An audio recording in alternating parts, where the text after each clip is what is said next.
All right. Welcome to Raising Funds for World Domination, Day 58. I'm a bit late getting started today. Today was my exercise day, and that went a bit longer. So here's the standard intro. No substantial updates on this. So other than that, we can carry on with what we work on every day, which is the terminal block mining simulation game.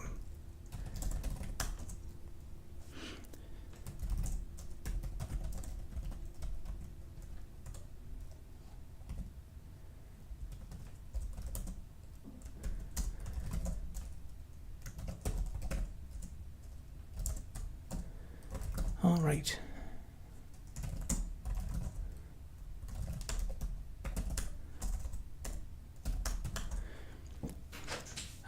So today I worked on just a couple super annoying rendering bugs. I'm down to the last few bugs that are in the game. So I massively overhauled how everything's printed to the screen. Oh, there's actually a new bug I just noticed. The test character that I print is still it's not getting cleared. I'll just look into that.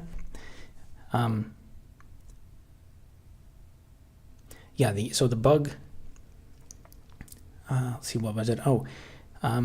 So when, if I open a frame, so this can just kind of, it's really bad UI. When I refactored the, how the whole thing, like sends messages to the frames to like events to update, I consolidated it into one event, and that meant, unfortunately though, if I changed the focus, what it used to happen is if I tab like that, it would send an event to like recalculate the map area, and then so I fixed that. So I said like, oh, it's only if it's when the frame dimensions change, and then that introduced another bug where if I resize the window like this, then it wouldn't draw it. It would be like totally broken. Or if there was randomly, like if I do this or something, it would settle on a completely broken render of it. And a few times I kind of went back and forth. Like I'd fix that one way, and then it would come back another way. And eventually I realized so the issue is with the threading, because every one of these frames is an independent thread. When it tries to print itself, it sends a message to the console writer thread, and then that thread, but it's supposed to just reject that write, because if the terminal resized, then there should be another write with the correct parameters coming. But what I have to do is basically send back a response saying like, yes, that write failed, and make sure I save the last size parameters to detect the size change, but not with the last set of parameters, the last successful write parameters. So anyway, there's a whole bunch of basically it was the synchronization issue I've talked about with threading before. That was the key. So I think I got that fixed, and then when I got that fixed, that introduced more bugs. So then the menu, when I would open this up, there is an issue, like if I do close frame. So when I do close frame, that sends an event to re-render this, or to re-render the menu. But also at the same time, it's sending an event to update all the frames, because all of them have to repaint because the frame changed. So there was a race condition where I think this was like, some of the text was getting lost or something because it wasn't invalidating correctly, and then so I went back and forth, and eventually I figured it out. But today it looks like it's working pretty good. And I just before, actually that's why I'm so late. I went a bit later to try and figure out what those bugs were and fix them and push them. But I think I have basically every bug fixed now, except for that one that we just saw up there. So what's the chat saying? Yoshikaga says, hello, how's it going? Harris Rayan says, hello. I'm going to need the escalating World War III to stop. Any ideas on how we make it stop? I think if we had more emphasis on in the government of building terminal-based block mining games, I think that if the military could invest a lot more in terminal games, I honestly think if the military would just send me that $12 billion super chat, then I think that would be pretty good. I could fix things up. Max the Leader says, hello, Robert Blocks. Out of debt. When does Dominating the World come? Once I get the next release of this out, then I'll maybe work more on the world domination plans. I'm thinking of skipping a semester so I can get some time so I can create several good projects to get an internship. Or should I focus on the university? That's a good question. Skipping a semester. If you could skip a semester for an internship, maybe. It really depends on the project, because if the project's not impressive enough, I don't know. I'd say the opportunity cost is probably better to get through the university as fast as possible. And if you do want to do like some side projects, you could just focus on a smaller side project that you can do while you're in school. Something visual that you can show people. The military already probably has terminal games with all their systems are. Probably already. As I mentioned, depending on what. Yeah, I would. That's why I think it's the military should really hire me to upgrade their fleet of terminal-based video games, and I can build them a deep water port while we're at it.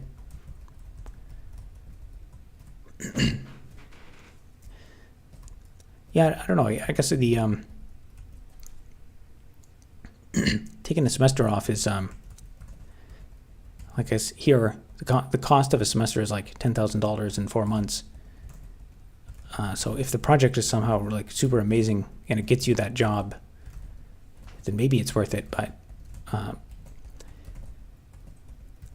guess it depends. It's like sometimes if it's if it makes sense with like if you're kind of forced to by your schedule or something.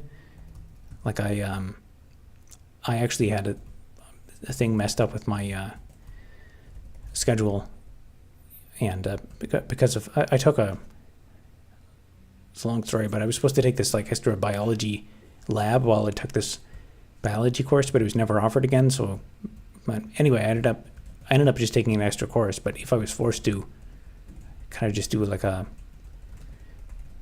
take like a light course load for something, like if you had to do only one course to get a credit or something, maybe you could do a side project. But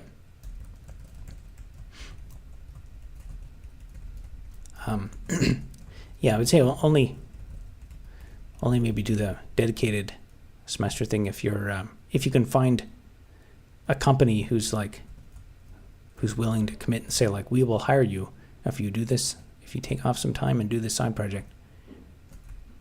But even then, that's not a guarantee.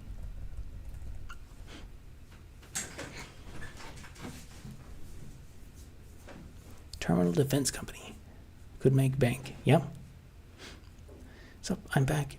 How do you feel that we're going to hit World War III before you hit goals? I don't know. Maybe it'll work out.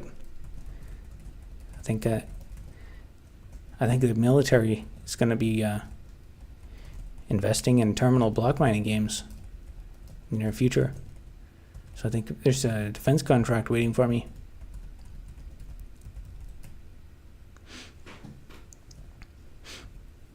H. Message retracted.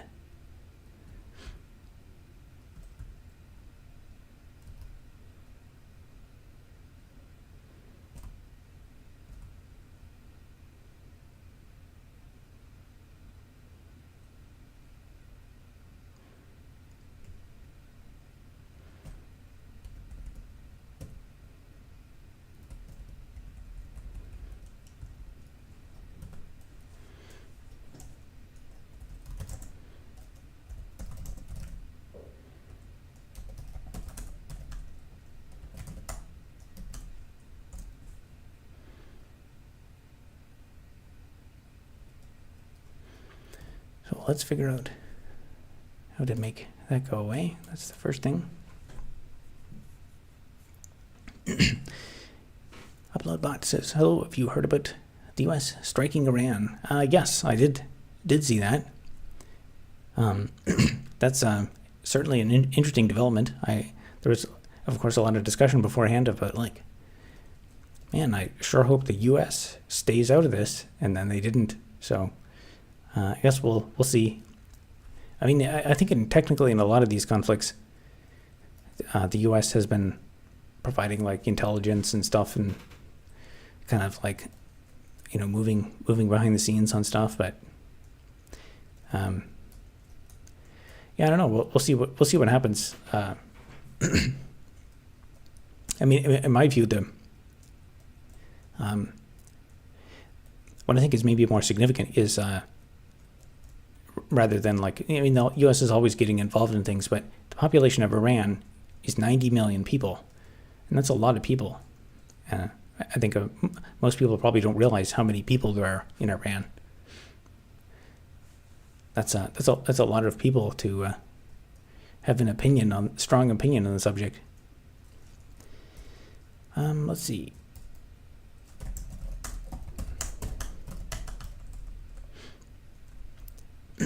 Whatever happens, the near future will be interesting.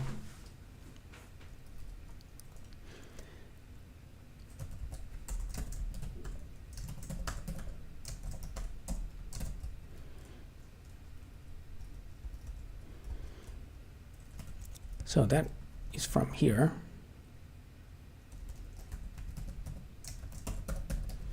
Set screen area changes.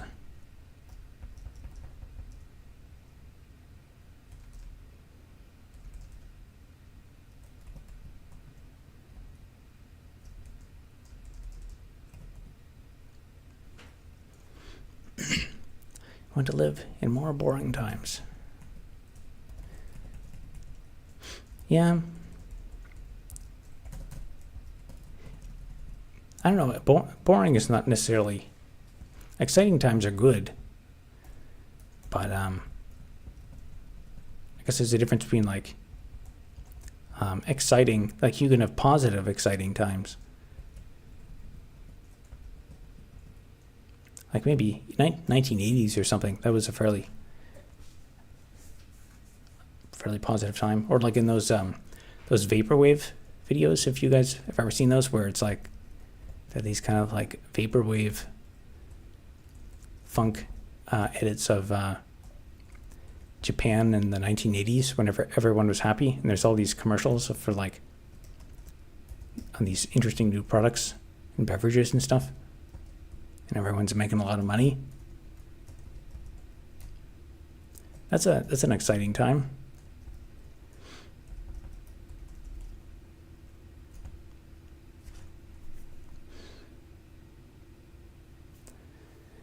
That's weird that this thing just stopped working.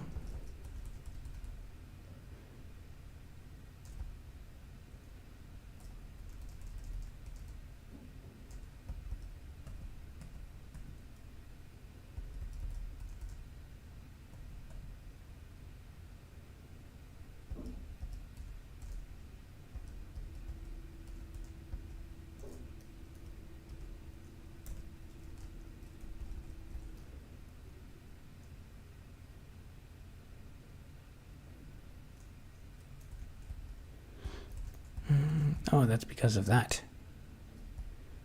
So I changed. I didn't quite know how to change.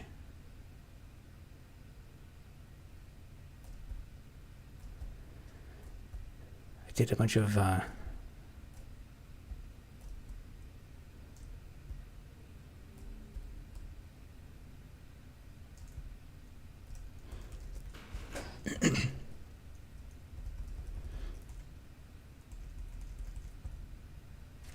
okay.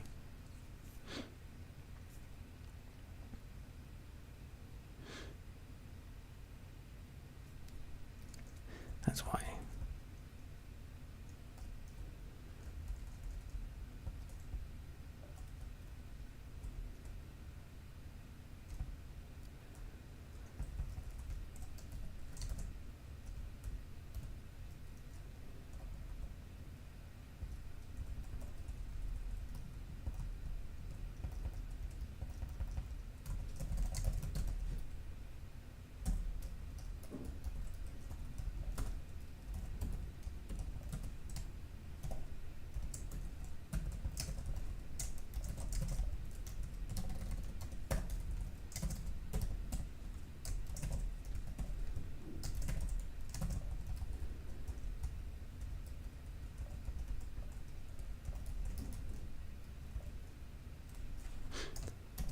could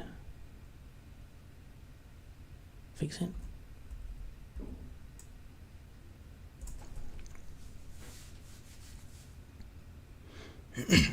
Iran is no longer holder of the calzone. And also, they don't have any nuclear weapons, apparently. I guess you can live in boring times as long as you can accept a bit of lead. I guess, I don't know, it's a lot to unpack in that statement. We need calzone-based excitement. I'm making an app called Computing-Oriented Concepts and Knowledge. Knowledge for short. Computed-Oriented Concepts and Knowledge. I think you need to work on the acronym for your product. I think you're going to have some issues with the marketing on that. But good luck. I wish you all the best and great success on your entrepreneurial endeavor. Here for the calzone propaganda and nothing more. Yeah, I mean, with the escalation in tensions, we're sure that the government is going to ramp up the calzone propaganda machine pretty soon. Pretty soon you'll see Alex Jones posting videos about calzones.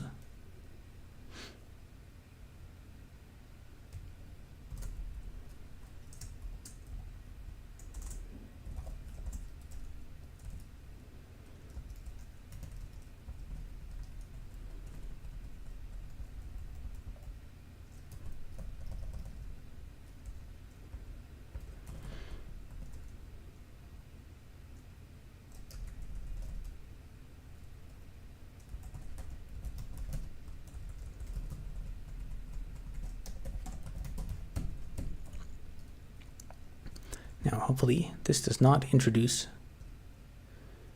a ton of bugs.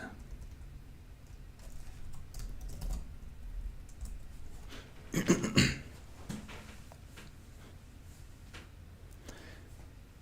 acronym is most likely on purpose. Maybe. Could be a coincidence. Hank Raymond says Waymint. I looked that up after the stream last time, and I could find, like, there's a couple references. I guess they those memes were all from TikTok. What was it? There was that someone asked me to cover the lens because it was, I guess, there was a trend, a TikTok trend of, like, you cover the lens, and it's just like a guy playing football. And yeah, I guess it's a statement about how everyone is in their own filter bubble now. Like, people are so wired into different corners of the internet and memes and stuff. Like that football meme. I've never heard of it. Actually, I don't really use TikTok. I tried it out for a while, but I just can't get into the content is not interesting enough for me. Like, it's not a.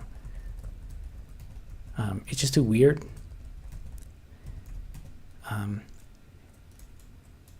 Yeah, and I looked up, I searched for Waymint, and I just couldn't find enough references to it to even understand what the meme was.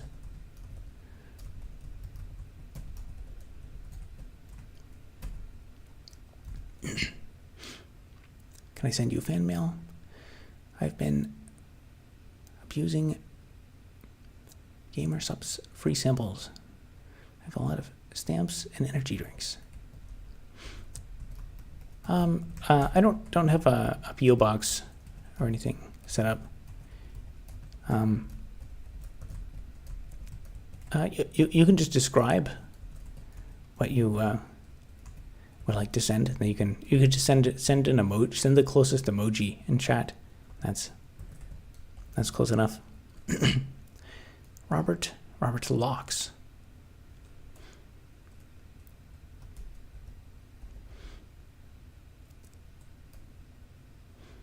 Someone said Robert Blocks before, but I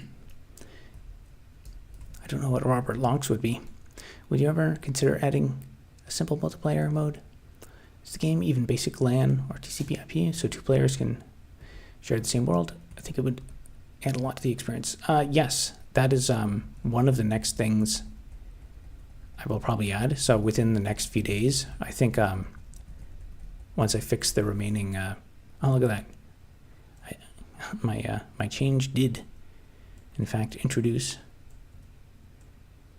some bugs back in. Yeah, once I get all, once I get to a point where I fixed all the bugs and the fixing of bugs doesn't introduce more bugs, I'm going to do a release hopefully in the next few days, and then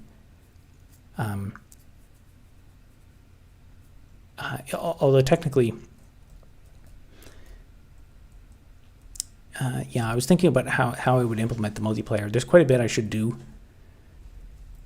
It would probably end up being like another 60-day long thing before I get something like that done. There's just a bunch of little stuff to do. But it is then one of the next features. And I think once I, like right now there's no enemies or anything. There's no like server-side processing of stuff. But once I actually have like a server that clients can connect to, it'll be much easier to implement enemies and stuff. Good time to invest in Raytheon. I think a good time was in the past. It's probably too late. Zorn Shronya Cathro. No idea what that is. Do you know you're pretty good at coding? You could be a hacker. An hacker Kim Jong-un iPad. Get a nuke shipped to your house in overnight delivery. You're pretty good at coding. You could be a hacker and hack Kim Jong-un iPad and get a nuke shipped to your house. Overnight delivery. Oh, thank you for the kind words and that inspirational idea. Zorn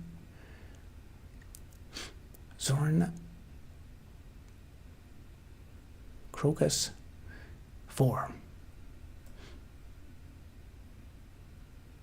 I've experimented with sub-interfaces or rare areas like dungeons or hidden labs within the game world. The actual game world is it's an infinite matrix of blocks. So technically, like every possible, the future could support expansion for like any kind of terrain generation. At the moment, I'm building. I'd say it's almost closer to like a generic game engine as opposed to just a regular game at the moment.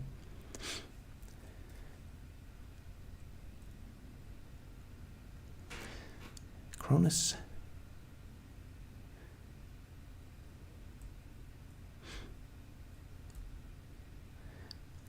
Are you now responding because you don't want to get 360 no scoped by Kim Jong-un? I've heard of that meme. I don't play that game that meme corresponds to. I forget what game it is. It's one of those first-person shooter games. Now really serious, Sir Ios. I want to make him laugh. Would you be interested in adding rare materials like aerogel with unique properties, heat resistance, ultralight blocks? Amazing work in the game. At the moment, I'm going to focus on actual natural materials. So the initial blocks are going to be any natural minerals that have a CAS number. So if you can Google CAS number for the substance, I'm going to be adding those items first.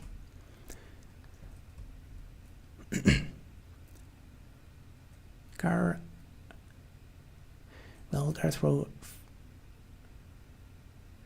again. Zorn Clonus Wayment. These must be all memes. It's interesting. There's a cluster of like those 4 users that seem to come in at the same time that are all they're really into like some TikTok memes. I assume they're real users and not a cluster of bots. I have, assuming you're all humans, all 13 of you are humans, I have had bots actually come in, like a cluster of like 5 bots that were chatting with me for a while, and then all of a sudden they started like spamming the chat with like, and going crazy, and then I had to ban them all. And they act, I know they're bots because they told me they were bots, and they told me at the same time. They said it was part of some experiment from ChatGPT, but I actually kind of don't even believe them.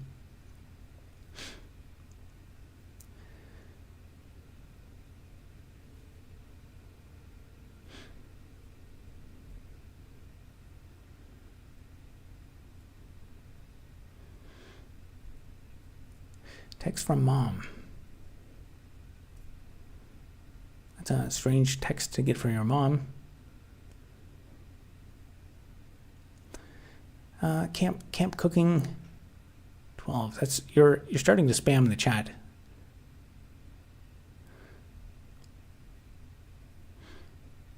Y'all crazy. Yes, that is an accurate assessment of these chats.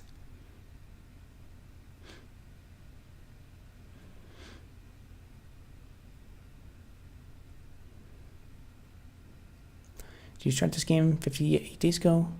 Or was it just this particular part? Just this particular part, actually. I've done a fair amount of work on it before this. The recent push was just to kind of refactor the UI, and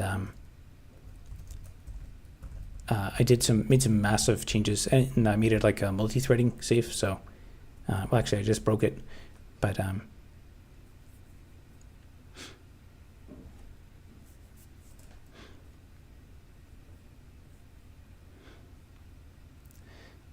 Camp Cooking 12 is definitely a bot.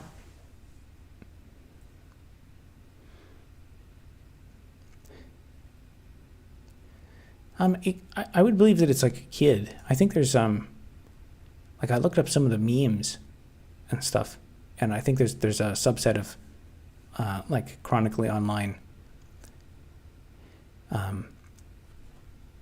like Twitter people. Yeah, I'll do a timeout. That's just spamming nonsense. See if there are any other relevant chats.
That's interesting. It still it let the last message through.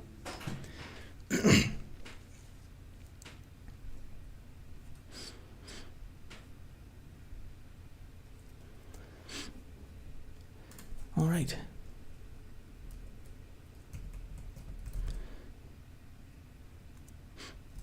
So here we are with my, this is where I currently am. I'm down to the last few bugs.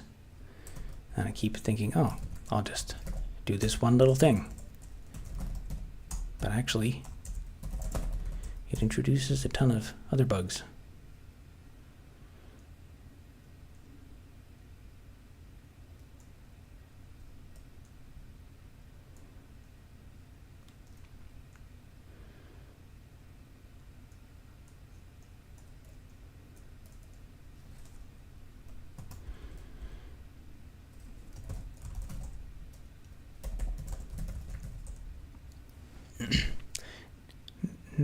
Nijen Codes says hello.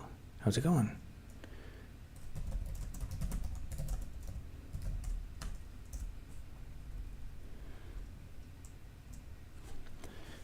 All right, let's look at the game again.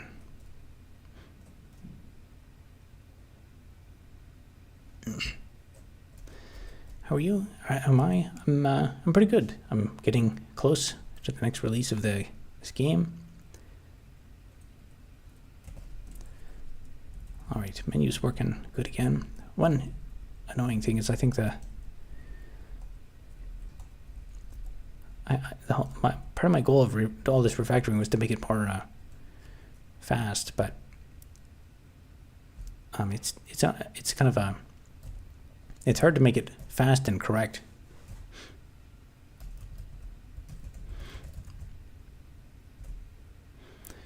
We're using Unix domain sockets for this game. There's no, in this version that I'm running right now, there's no networking.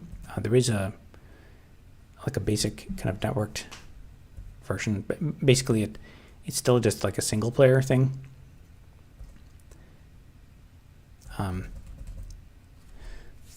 But it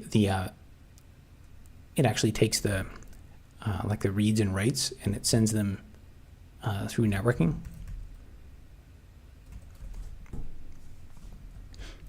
Pretty interested to make my own terminal game. Yeah, if you you can take a look at some of. I actually have some videos on. Well, I have lots of videos on terminal stuff. You can probably get some inspiration from, and the source code of this is all available.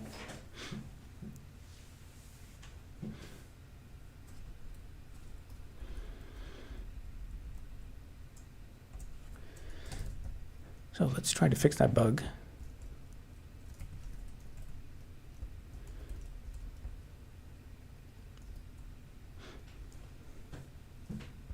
Time to rewrite in Zig.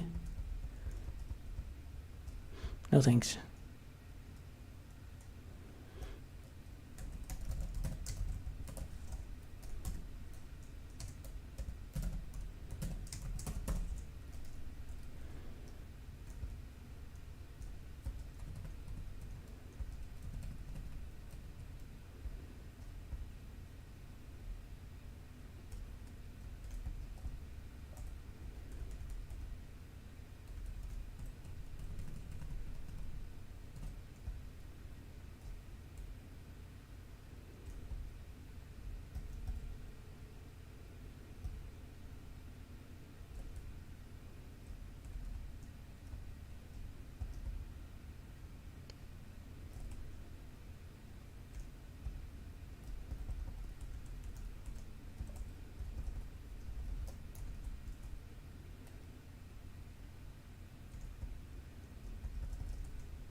Now this introduce bugs.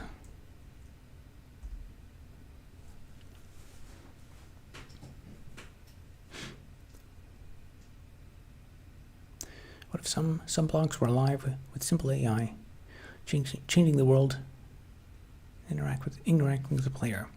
It could be. I mean, you think a game idea like this would be kind of an ideal thing to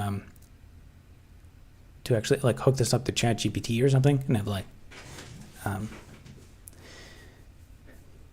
it's a very primitive. The game itself looks very primitive, but to add like 3D graphics and stuff like that, I think with all the AI, automating away a lot of work. There's probably like some of the core work that AI can't do. Like for example, if I want to have textures or something, I could easily use AI to make better textures for all these things. So as long as I have a good description of what the block is, I could easily swap out the terminal-based UI for a much better one. Use sprites and stuff that are all AI generated.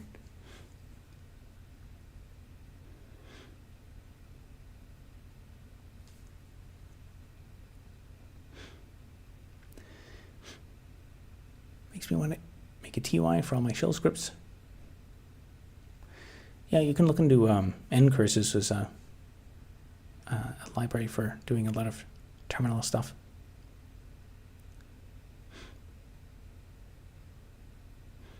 Having bad blocks like Minesweeper, yeah, the sky's the limit. Well,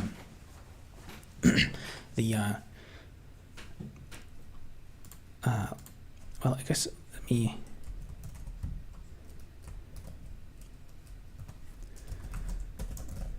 So the way I have it implemented right now, it's been a while since I worked on any of the messaging stuff. So right now, the way it works with like even the server-based version, every communication between the client and the server is these three message types. So I have a, I guess, acknowledgement. Those two are not that important, but there's a probe regions and describe regions. So every single thing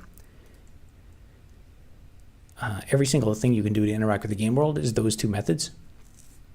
So probe regions, I made that with separate messages. I had a read message, subscribe, read regions, subscribe regions, and a couple other things. Eventually, I made it so it's actually just like a bit mask of a couple things. So there's a bit for if you want to read, and also if you want to subscribe, because it's common to if you want to like basically like for example at a given area on the map. Like say this region, you can request specifically what's at this region, and then also you can register on the server. Your client will register a subscription, and the model works. So this is already implemented. If on the server, if another client connects and writes something to a specific block, every time there's a write to a block in space, it checks to see if there are any subscriptions registered, if the block that changed is within any of the regions that a client has subscribed to, which is just a simple mathematical range check. And then it sends out the notification of what happened at that block. So it's a very generic thing, like so stuff like enemies or interactive blocks and stuff is of course all that's doable. But the model is pretty generic, so it could implement anything. You just have to have a handler on the client side, and then but depending on what data is in that block, that'll determine what the client wants to do with it. But of course, there's a lot of work to actually make it do something interesting. But that's the base model.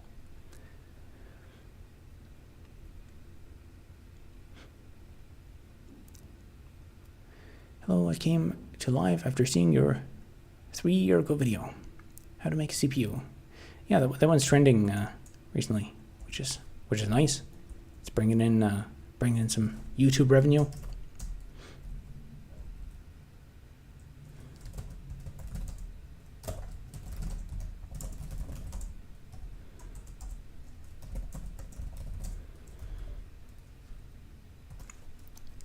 All right, so that still breaks everything.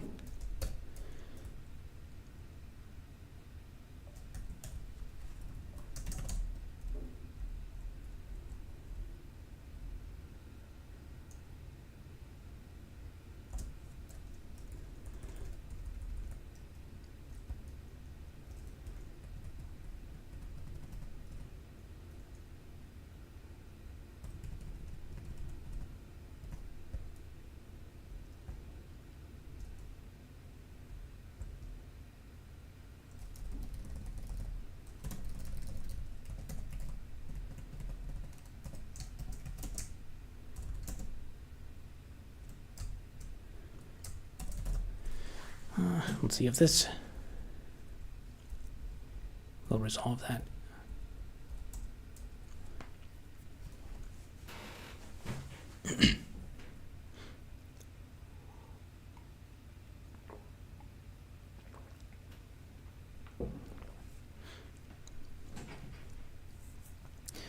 Five says, "Sup, Robert? How's it going? Just doing some debugging on the terminal block mining simulation game." Do you have a linter for your dev workflow? I don't. I should though. I mean, technically, I kind of do in the what is it?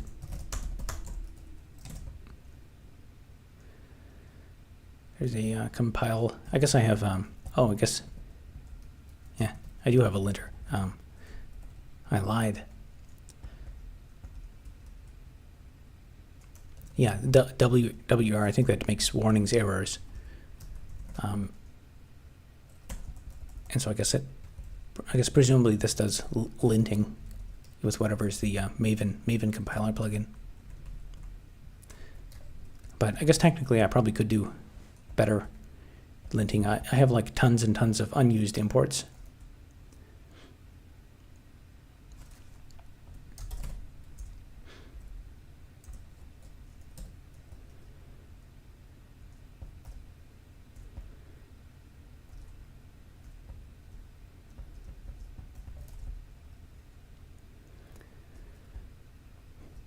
So ideally,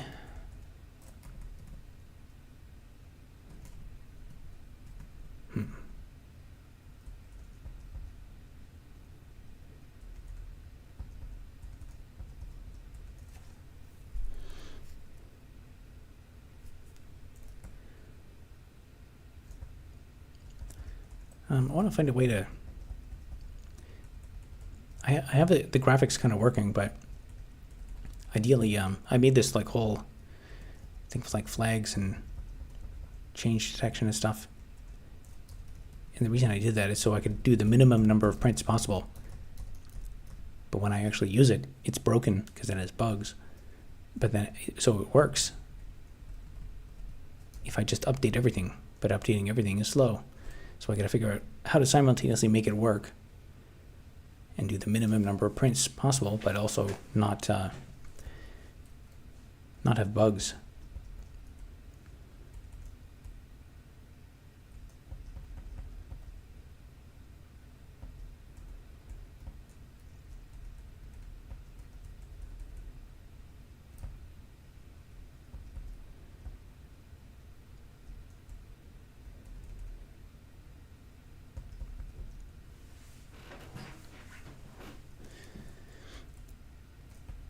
So if I just set these to true, then it works.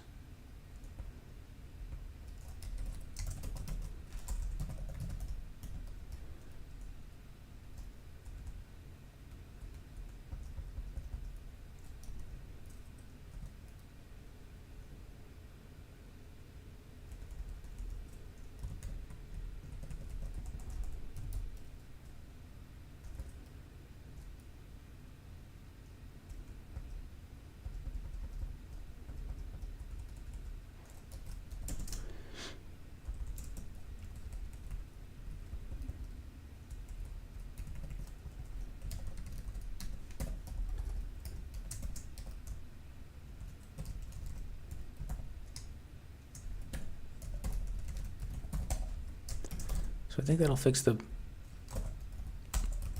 bug with the test character getting rendered.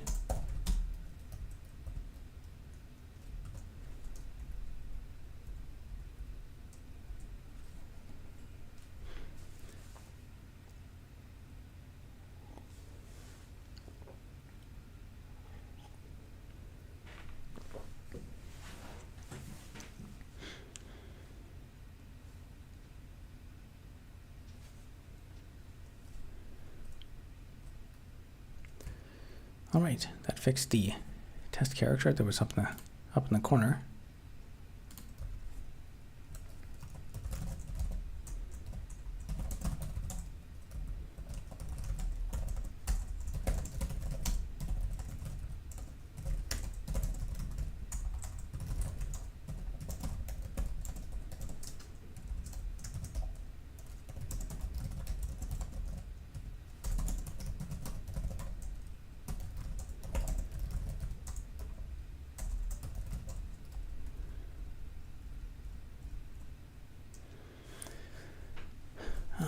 Let me think. I guess I should probably start working on enumerating my list of things to test, because it's working pretty well.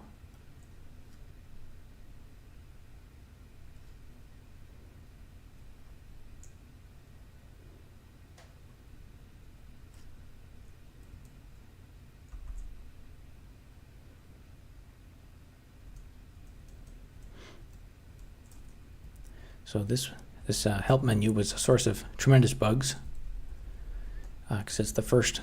I basically split out the background stuff into a separate layer, and then I had this like fancy system to like.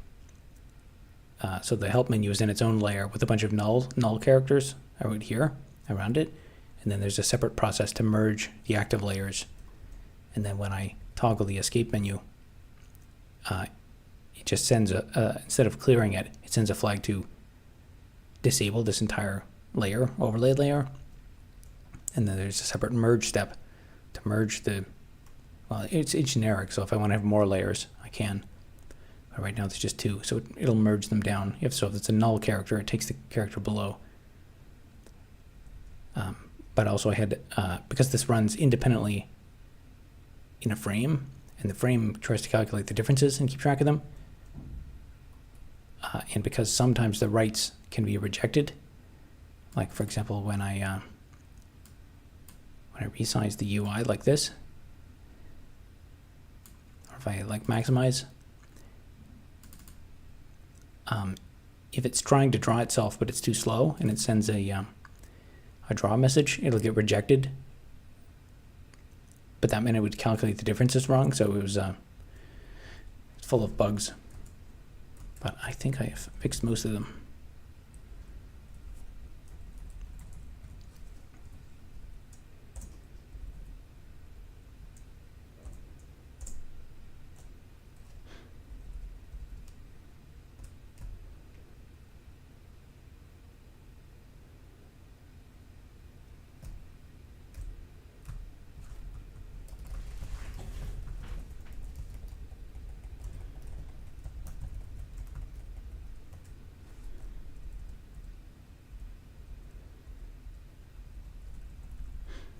Because my inventory menu could use some, there's no,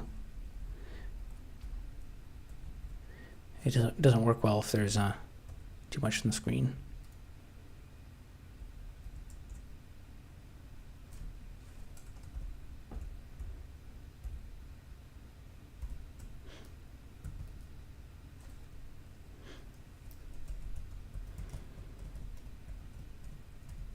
So this is the screen resolution where it starts to get horribly slow. But it's no good reason why it shouldn't just work.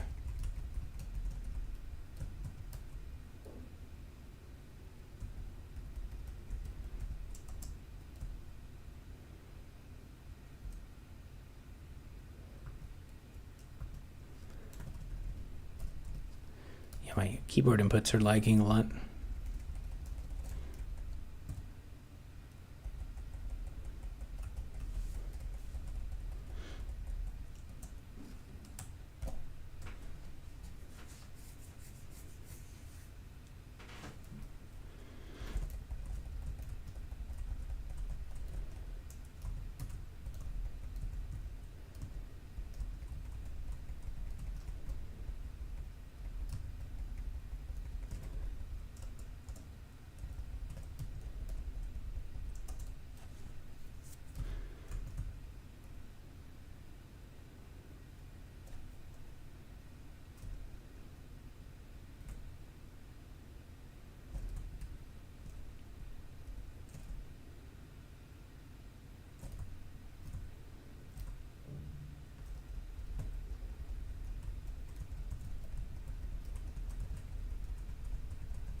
All right, let's try to think about why.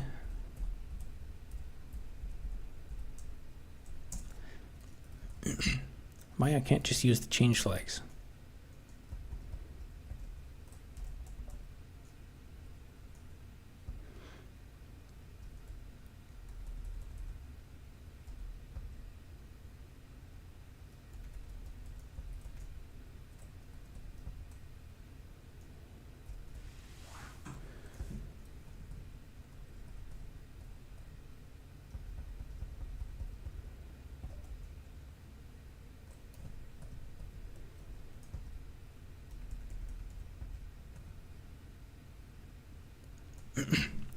Does game preload blocks in a perimeter beyond the user's viewport?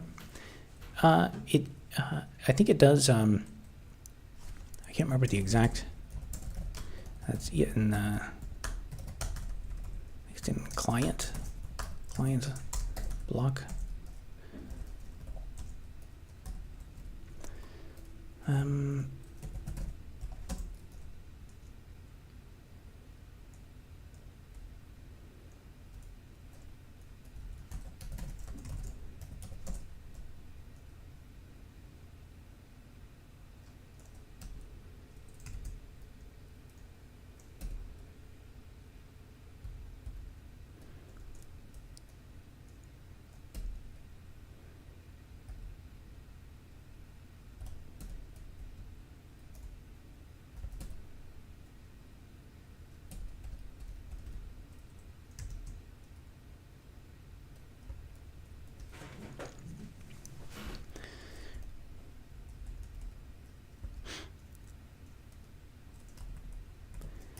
Here we go. If you want to check the actual code, it's in client block model context around 576.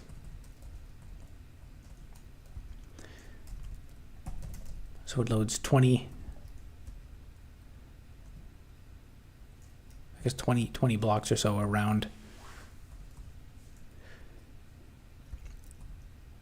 the visible map area, and then it loads one layer of blocks below and one above.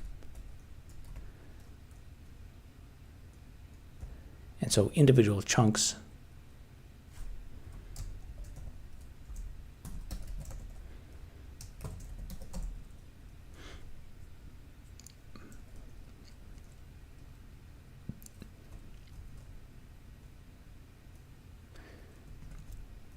so the dimensions of a chunk that gets loaded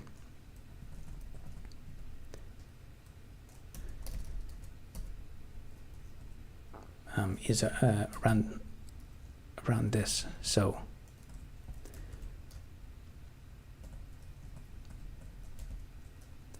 yeah, I guess technically there's another dimension in the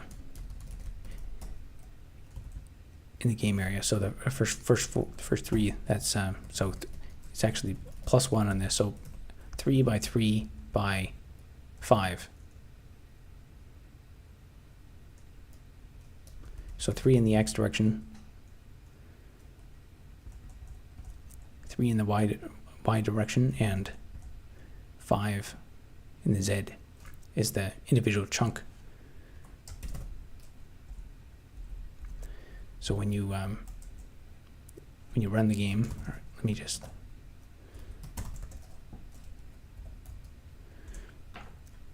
so you see those these areas. Oh, I guess that loaded really fast, but like if I go over here, see these chunk areas loading.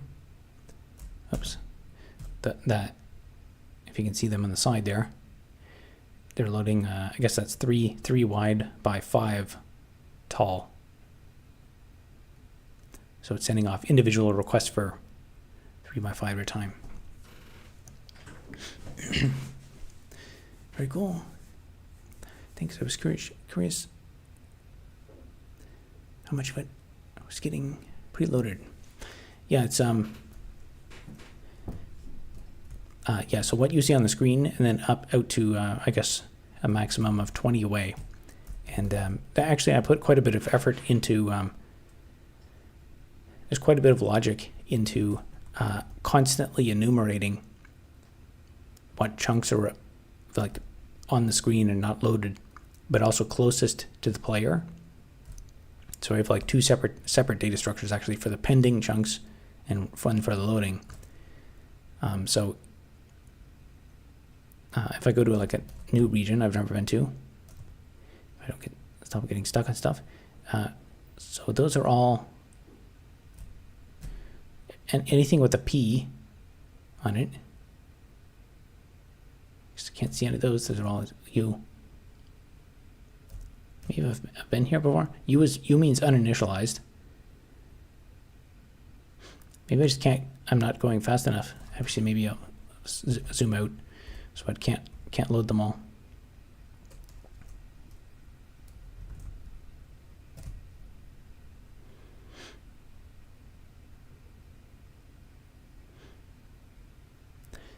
Yeah, those are all U's. The P. Yeah, I guess they're really far out there on this one. Not sure what the timing difference is about, but anyway, so first what it does is it sends a query to the server to say, is there anything in the server for that region? And then if there is nothing, then it comes back and eventually this is one of those things that will have to be on the server, because right now it is the client that actually decides and initializes and populates the world. And eventually what I'll probably do is I'll basically have, I think the way I'm going to implement it is server processes that manage the world will actually be basically just clients. They will have like the same kind of interaction protocol with the world. So they just interact with blocks. So they like monitor the world for blocks. And then when things happen, the client will be responsible for processing the world and moving it forward. So there'll maybe just be like a special permission or something for like server processes. And then I'll just have it like listening for some kind of an update, and then the chunk loading process on the server will just sit there and initialize chunks all day long.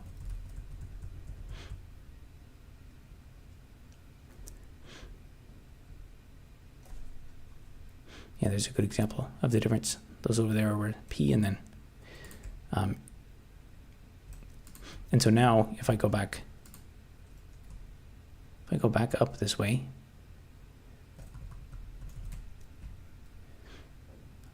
up here is already initialized, so it only gets initialized once, and then those chunks get sent back to the server, and then well, actually I because I just ran this with the jar file, by default, if you don't specify a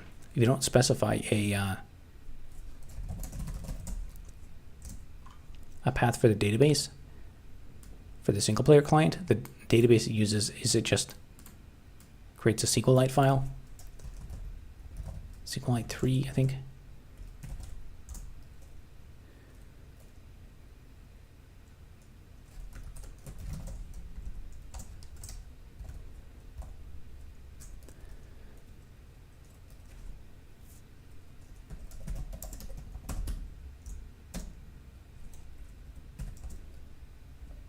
I forget how to use SQLite.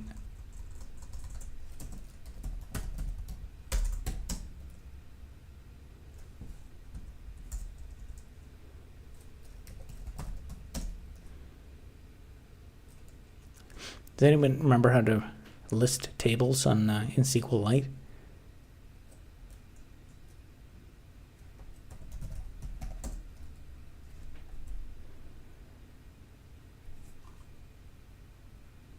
Not tables. Oh, there we go.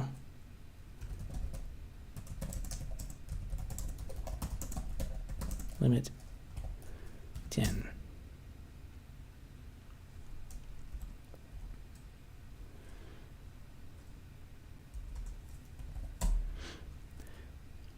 Yeah, so here's the entire database.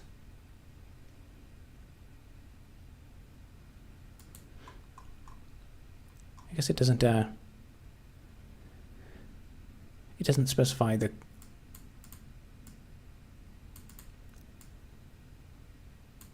doesn't show the column, but anyway, it's be so the way that it's going to work is every single thing in the universe will be a block. So right now it's what one, two. Oh yeah, for now I have it set up with 5 dimensions. So there's X, Y, Z, and then I just added a couple other dimensions for fun. But if you do limit 0, let's check it out. There you go. So I check columns and PSQL. Yeah, I've also got I also have it set up so you can also use a Postgres database. So you can specify like a connection string. So if you wanted, you could connect to a network server or something.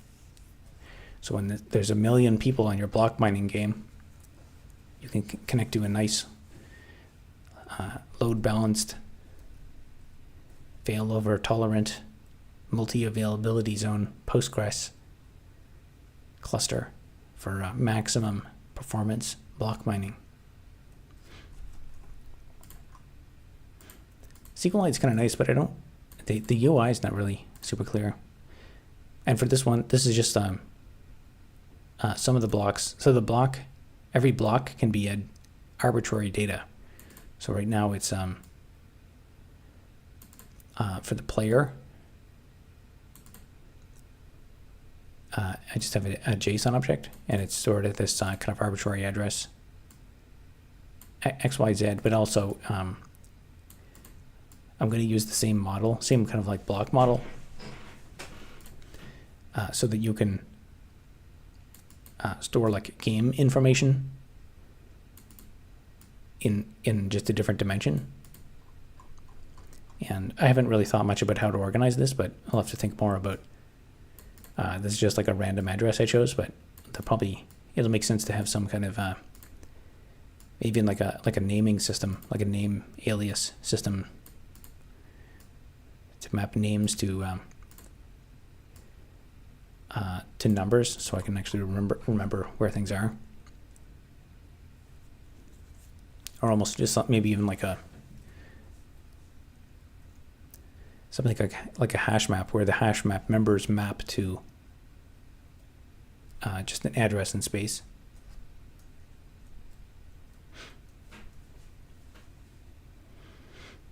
Multi-zone is almost a myth. You can use Amazon Web Services.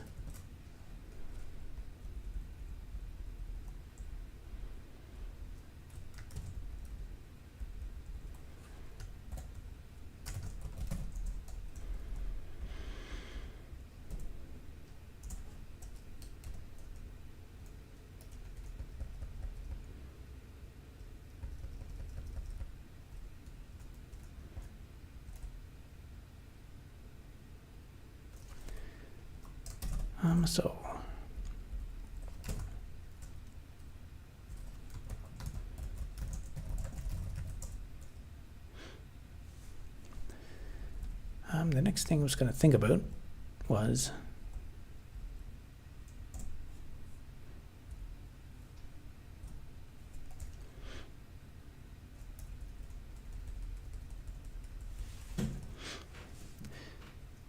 we're actually working on moving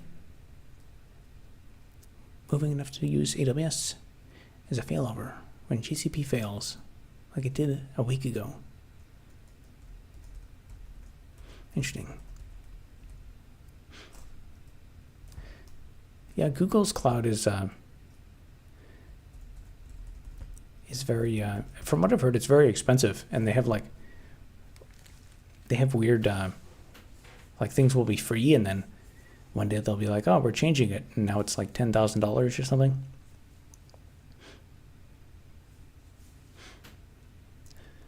I guess in the future, the best position to be in is to be cloud independent.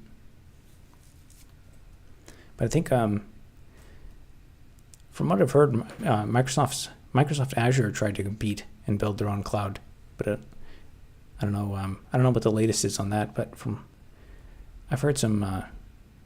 I've interacted with it a bit, and I'm not. I prefer Amazon Web Services. They're way more mature. They've got lots more practice.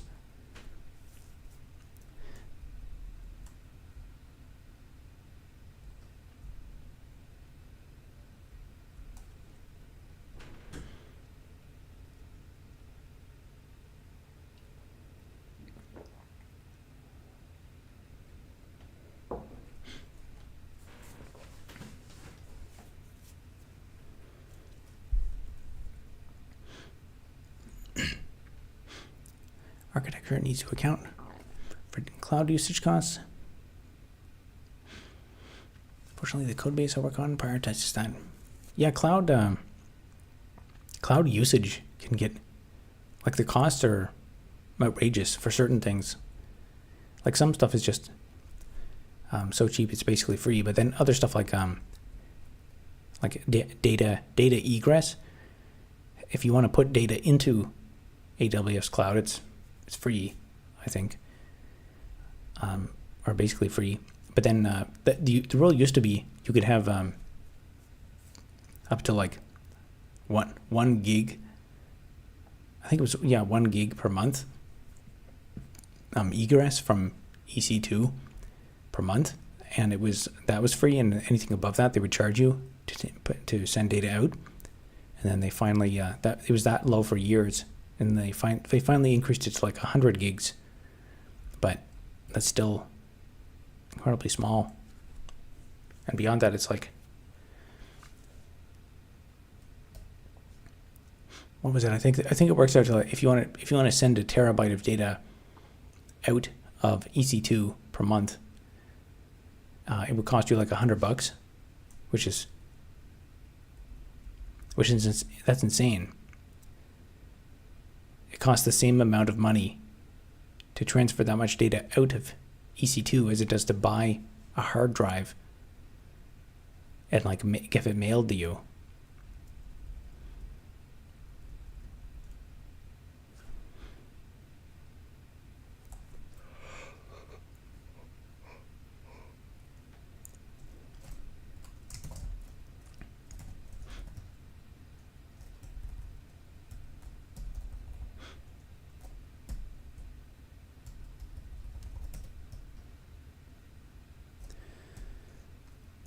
Let me think.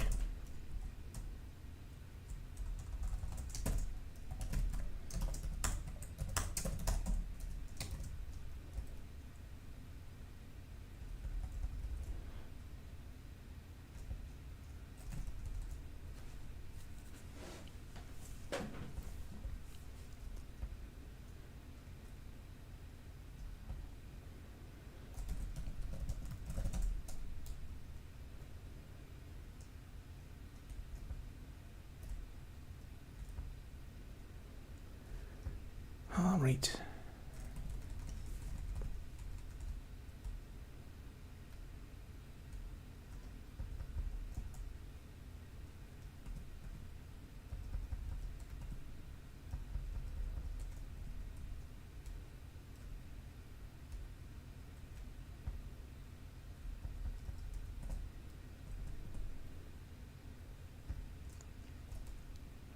So this thing checks if there's any difference. So this is getting all the differences. And it checks if there's a queued difference. So I don't quite see why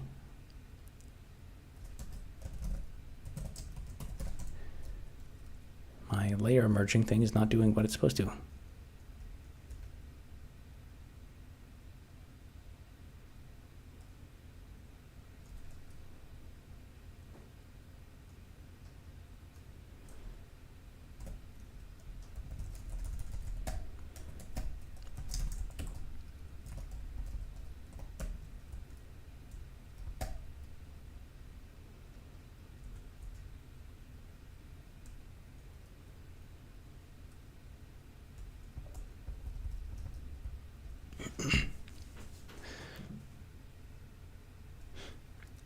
That's insane. Most smaller places, they'll give you a VPS do terabyte egress. Yeah, that's a bit more reasonable. I mean, in this day and age, 100 gigs is nothing.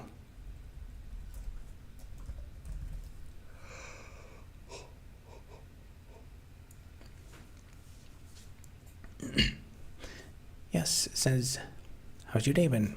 Pretty good. Got lots of work done, fixed a bunch of bugs. How about you?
I guess logically, I still have to compare them.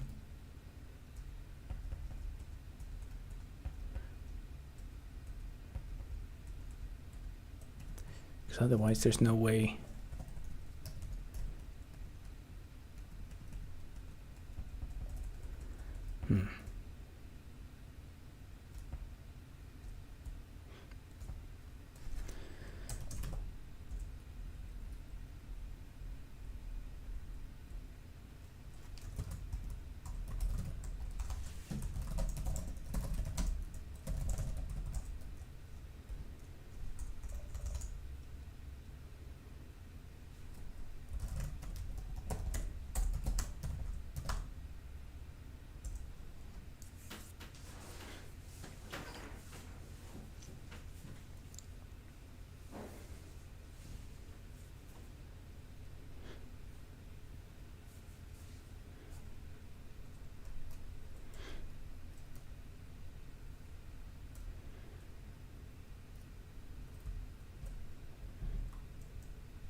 wonder if Notch is leaning back in his chair and munching a Calzy while watching this.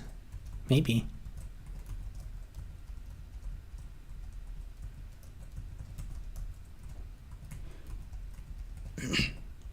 I guess I'm the odd one out. I've never heard of a calzone before. Is calzone like a new type of food? Like, was it just invented in the last few years or something? It's kind of interesting that I never heard of a calzone.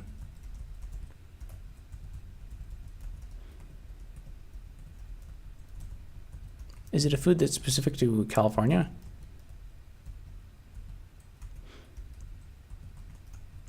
They have calzones at Pizza. I think I have heard of. I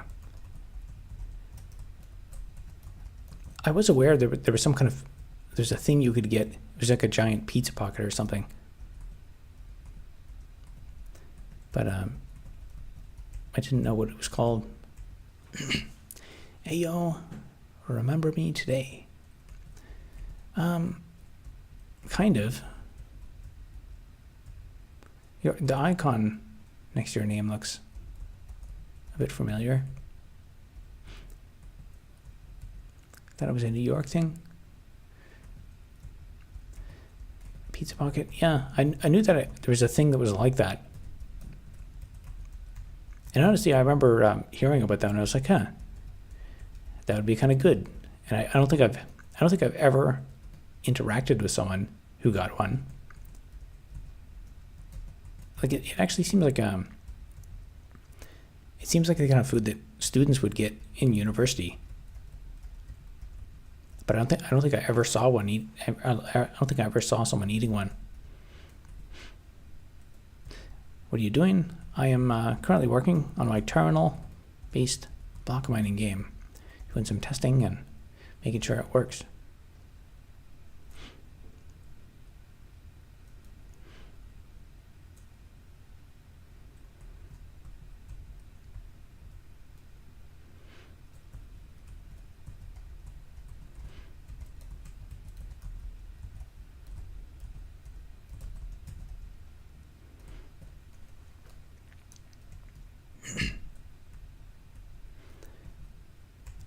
Definitely in Indiana, Tennessee, Kentucky. Meatball calzone. Don't think I've ever seen a calzone at a university. That explains it. The origin of the calzone began in Naples, Italy, in the early 1700s.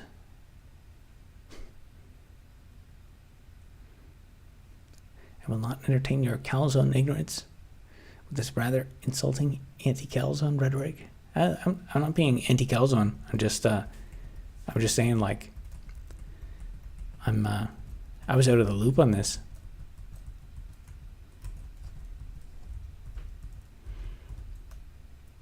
All right, I can place blocks.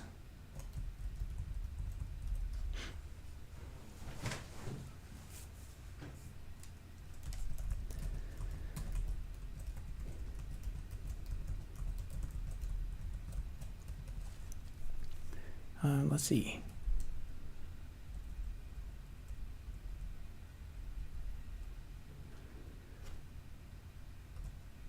I could probably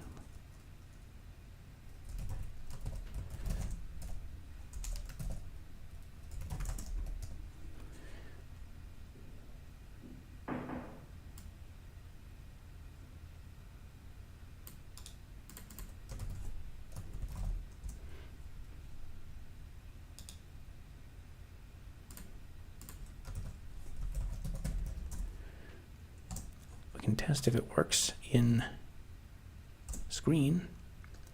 It's another test case.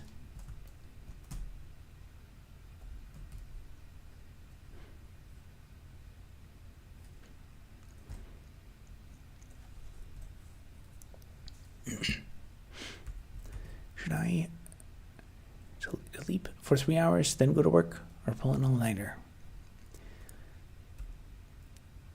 I think probably if you get 3-4 hours of sleep, that's for me that's like the minimum. If I go like if I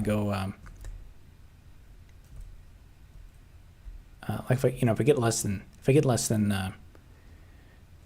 7 or so, I'm tired. But I find if I get less than like 3 to 4 hours of sleep, then I'm like trying to pull an all-nighter, then I'm totally not functional. So I think at minimum, a bit of sleep is better than that'll take you from being like, you'll be tired when you wake up, but after a while, if a cup of coffee, you'll be able to kind of power through it. But if you do an all-nighter, that's when you run out of steam. It depends how old you are, I guess. That's if you're less than 25, you can probably do an all-nighter. It's not advisable, but at some point you get older, and then things start to catch up. You discover your physical limitations.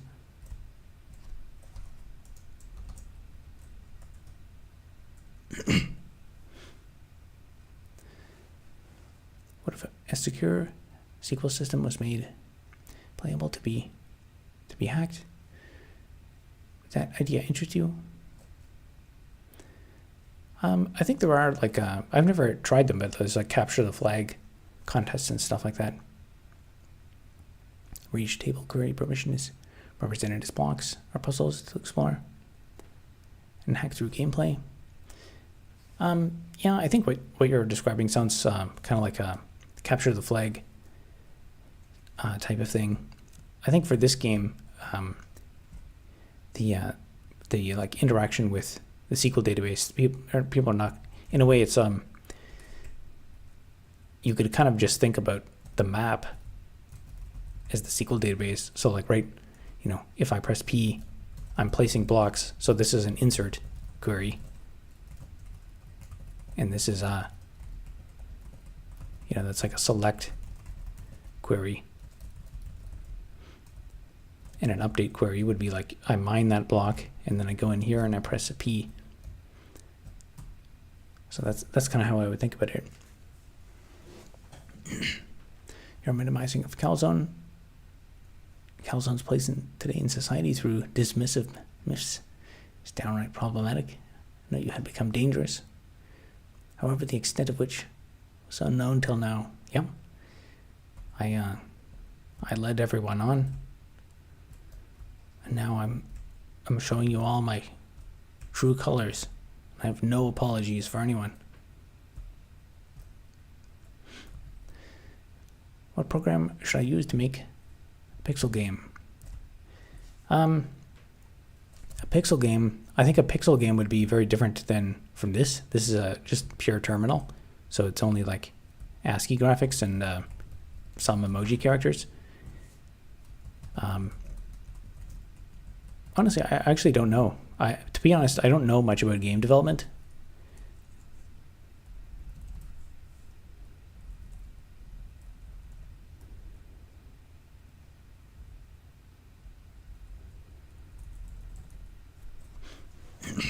There's probably much better people to ask about the status quo of what's the latest in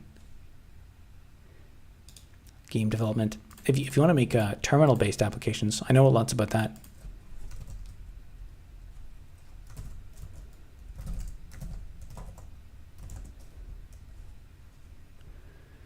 Okay, let's try. So we tried screen.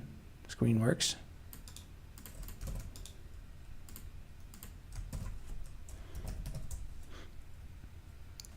Now in Tmux, it doesn't correctly. It goes into the restricted graphics mode, but it still works. So we can test it out. Now if I do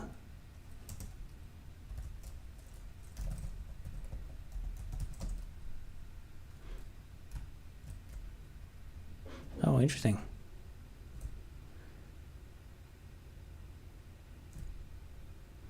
Look at that, I got some bugs.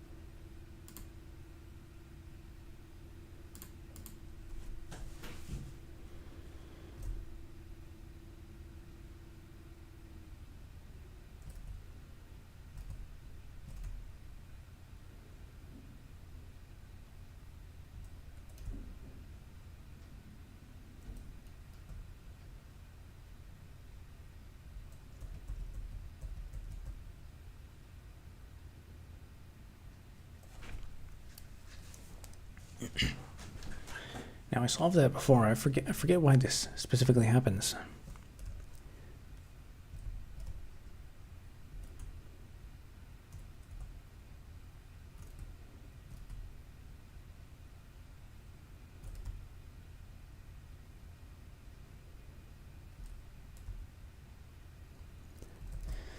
I'll have to look into that and make a test case for it so I can easily test for this.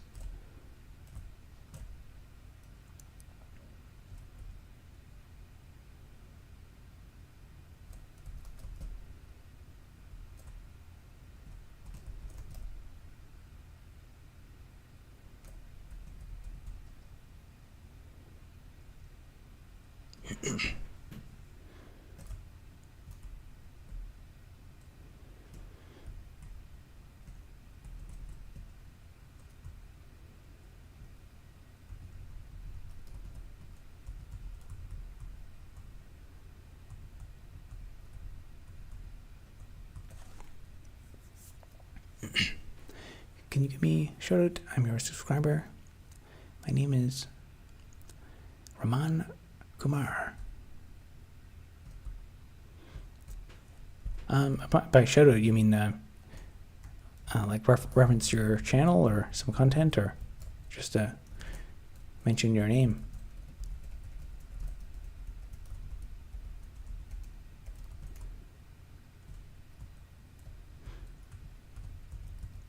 No problem.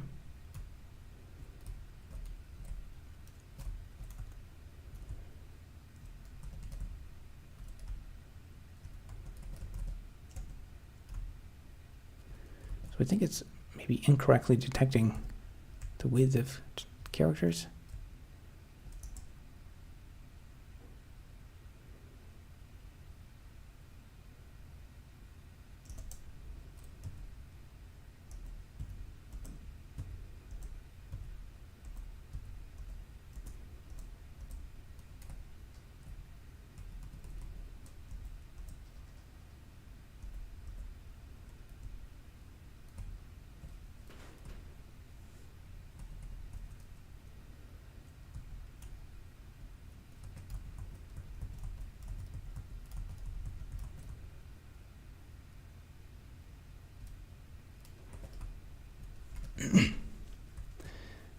What have you eaten today? Let's see, I had a chicken sandwich, half of a chicken sandwich for lunch. And for dinner I had macaroni and some chicken. And some steamed vegetables.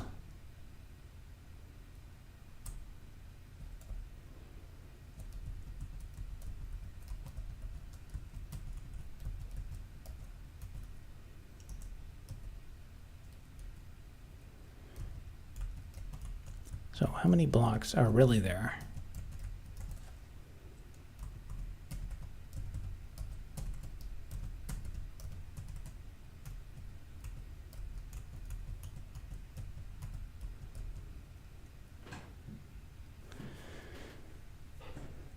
Interesting. It looks like there's... Okay.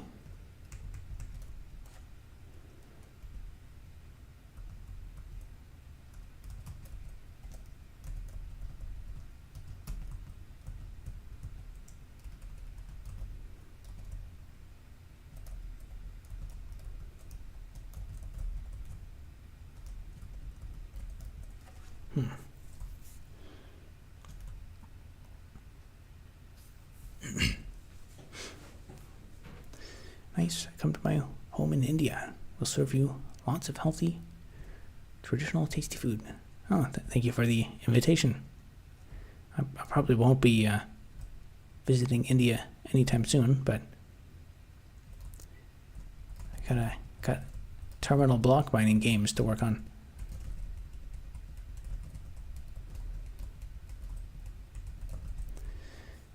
So I think this is, I think it's like mistakenly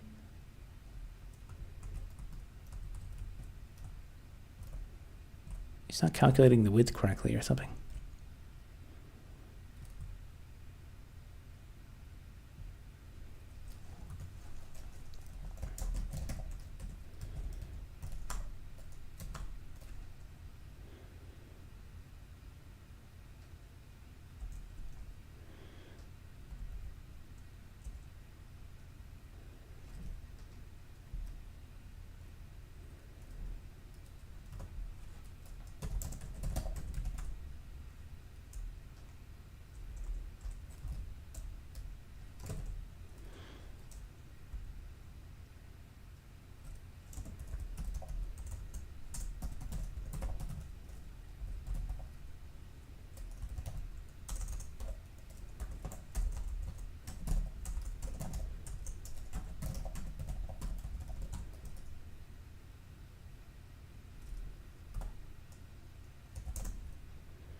You're a very good person.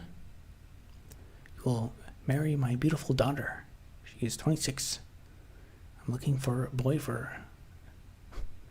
Well, that's the first time I've had that kind of offer in the chat, but I'm very flattered.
Trying to get to marry into the world domination. People can tell this thing is really going to happen. Yep. It's more evidence people believe in the cause. What distro to use? I generally just use Ubuntu just because it works. It depends. Technically, it depends what I'm doing. So if I want to accomplish work, I use Ubuntu. If I need to use some like specific hacking tool or something, I'll use I've used Kali Linux on a couple occasions. If I want to test something with SE Linux, then I'll use Fedora. If I'm doing like some embedded project, I'll use Raspberry Pi OS.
It seems like my comments are being hidden. Can you see what I'm writing?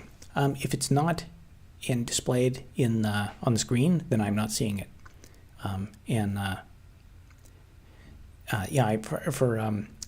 decided that. So I need some moderation.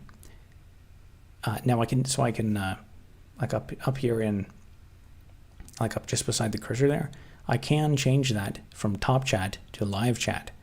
Live chat shows everything, including the stuff that gets censored. So I think you can probably change that as well. So you can probably see like other stuff that's getting censored. I've decided to. I think it's interesting to let people know when they're being censored. So I could always change it to live chat, but then I need to do more manual moderation. And I've decided is leaving it on top chat accomplished two things for me. It allows me to be lazy on moderation because I know it's getting past YouTube's filters, but also I want people to know when they're being censored. And I will say that it's interesting, like to look at to learn about what gets censored, because people constantly say they're getting censored for like someone was trying to talk about what was going on in Iran or something, and that gets censored, and then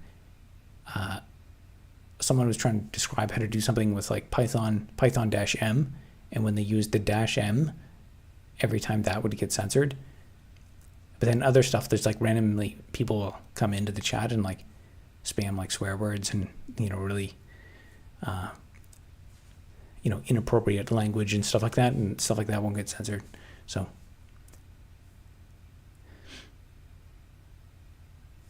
sometimes the chat window needs to close and reopen if your feed stops. Yeah, I think it's still going, but it's but yeah, if you type something and you don't see it in the stream on my chat, that means Google's AI decided for whatever reason that it's going to censor that. You can just keep typing it again. And I've also found people who if people comment too frequently, are also people who delete their comments. So if people will chat a lot and then like delete or edit their comments, that seems to like put them in the flag bin. We're still back. What are these values for? These values are the widths, the measured widths of characters. And I need to figure out why tmux is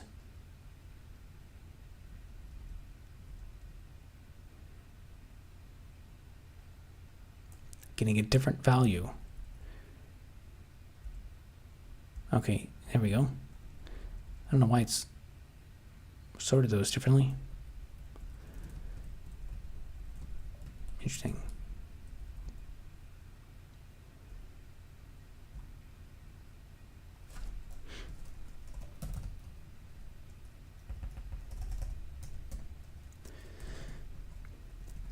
So I think this over here is tmux. And then this is probably gnome.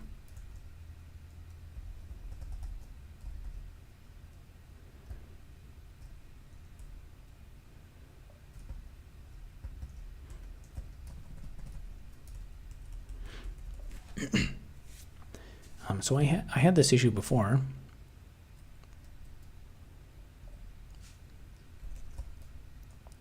And I fixed it, but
Nice. That probably means this will be an easy fix.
Actually, maybe it won't be easy.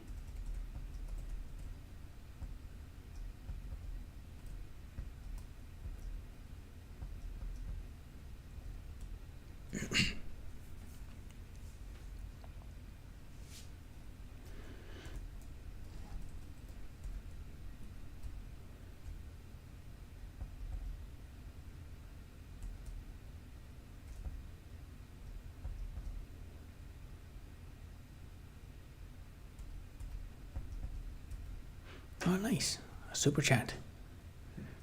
Or a future calzone or whatever. Excellent. Thank you very much. 225 for the $20, which is 27.48 Canadian.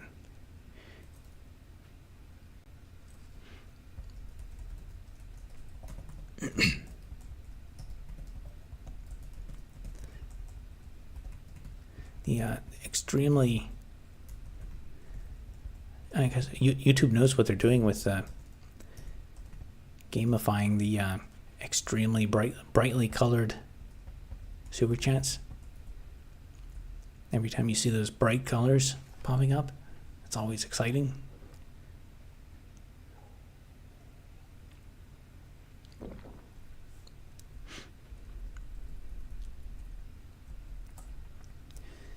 So I think my issue, the reason it's not working is it's not correctly padding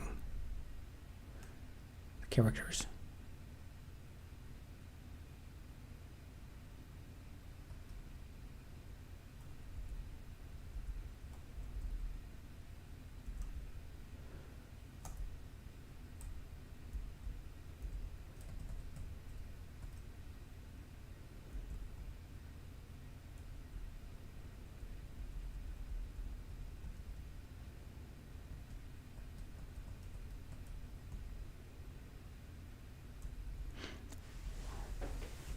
So this might be part of my issue here.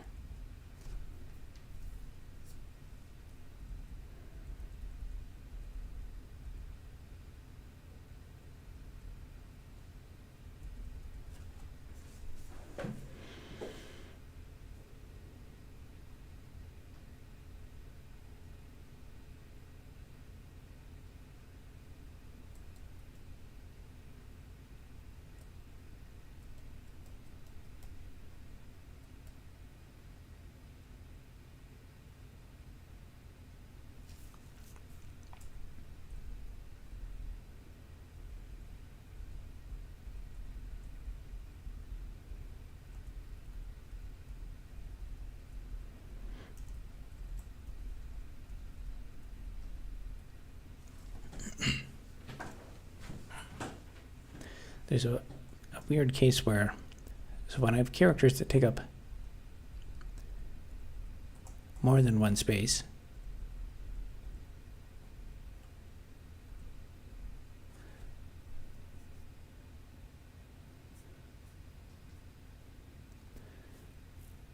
there's really like a couple of weird cases. There's characters that advance the cursor position by 2. Then there's characters that physically take up 2 spaces.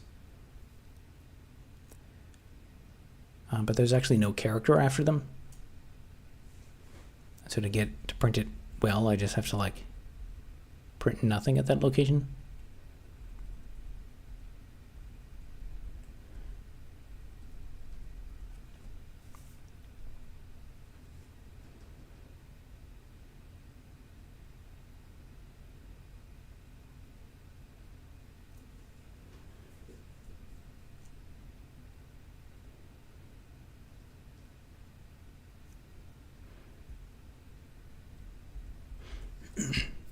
Calzones at the bottom. I guess it's the audience is unanimous. Calzones are in.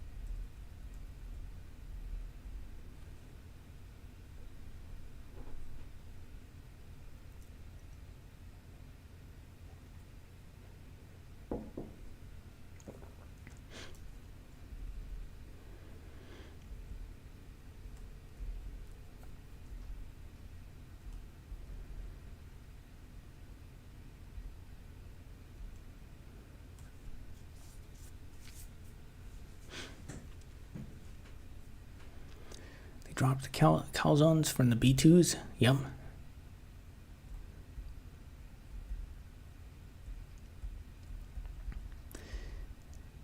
They even had six planes full of them too.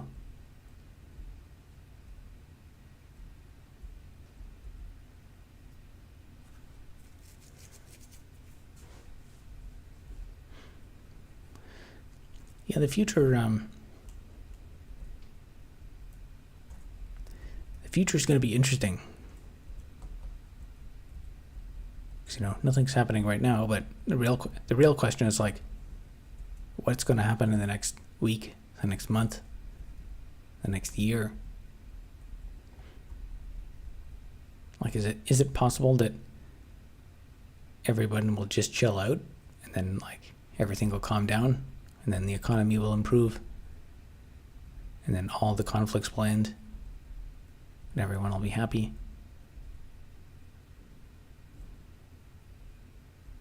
That could happen. It's not impossible.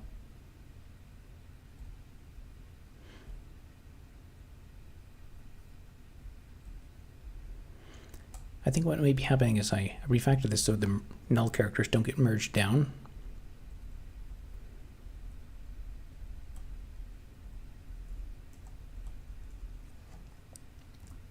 Maybe I update the code so they do.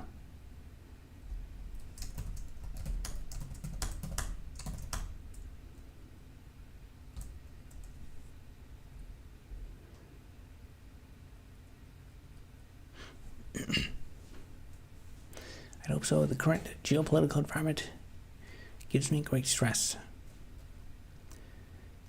Yeah, it's I don't know. There's lots of trends going on. I mean, there's a growing trend of, I think people are starting to put up with like less nonsense. And if that, I think people are kind of more aware to like just like people who just want to like whine and complain and disrupt things.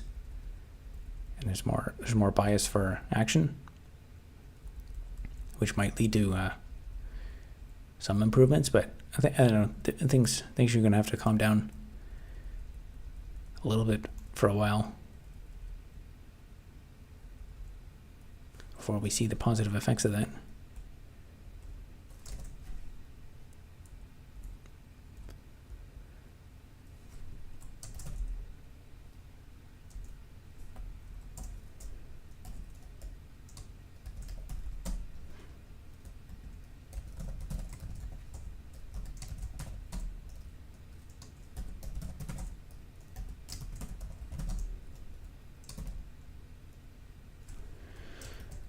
Am I in the wrong class? Yes, I am.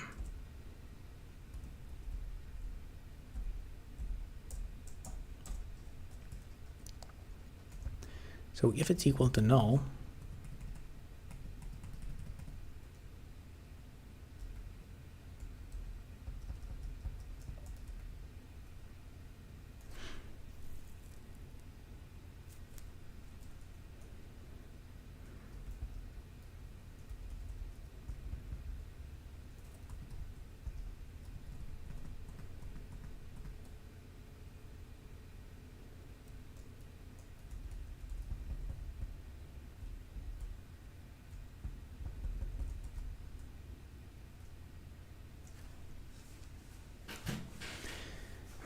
I guess it's kind of a almost like a logical issue.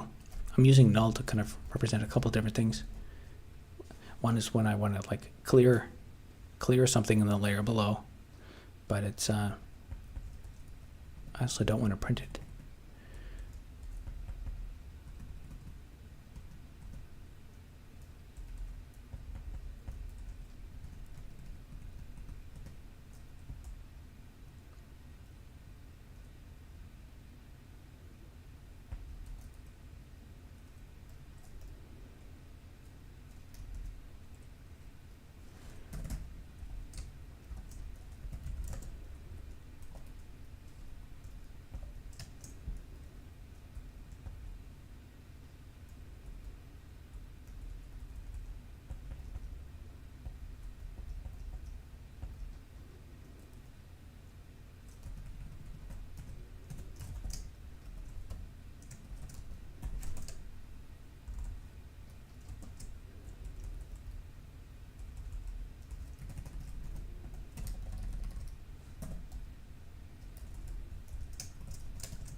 I'm putting coconut tonight's yogurt batch.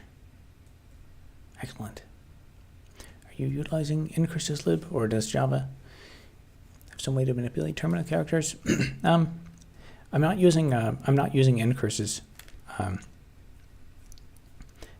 To be quite honest, I haven't done a ton of research on like what specific things incursus supports. I have looked into it, and like for things like mouse support, if I did implement mouse support, I would probably use something like incursus. Having said that, just like standard ANSI escape sequences, like I have not put that much work into the escape sequences.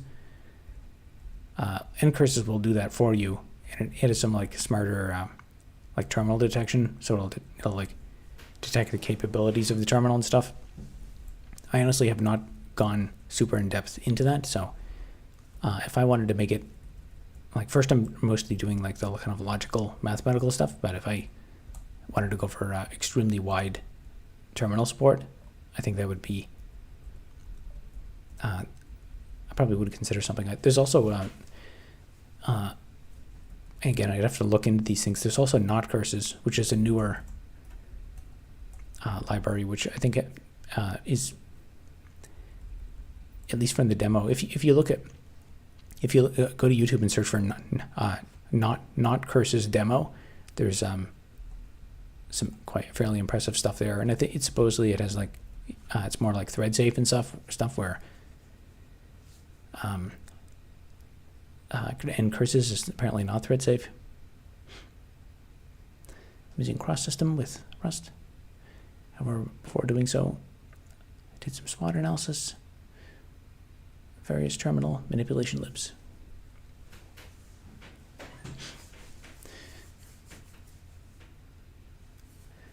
Yeah, there's I haven't gotten super into like optimizing incompatibility with the terminal yet. I think a lot of the stuff I'm building is what I'd consider is like it's maybe one level above what ncurses would do. So it's possible in the future that I could actually incorporate something like ncurses into it.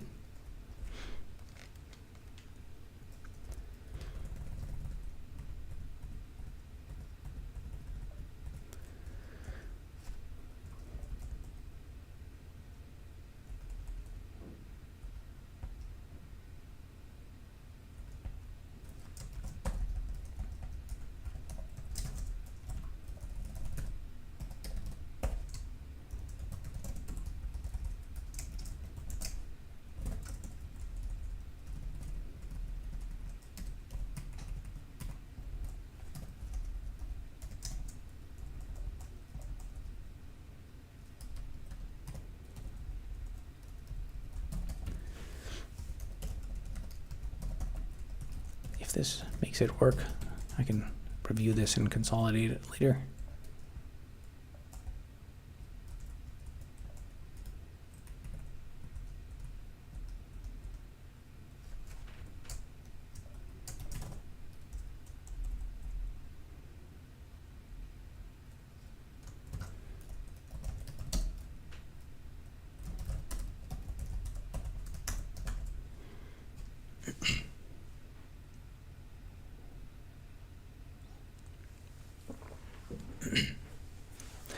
I thought the mouse position is just a file. To get mouse movement events, you have to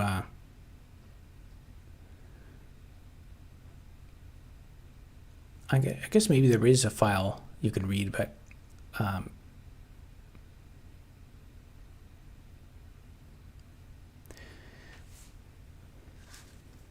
I guess to get probably the mouse movement events within the context of X, it's probably a file. It's probably in like dev event or something. But if you want to get information about terminal mouse movement events, like on a specific cursor position in like cursor space within the context of the terminal, and like clicks on a terminal element,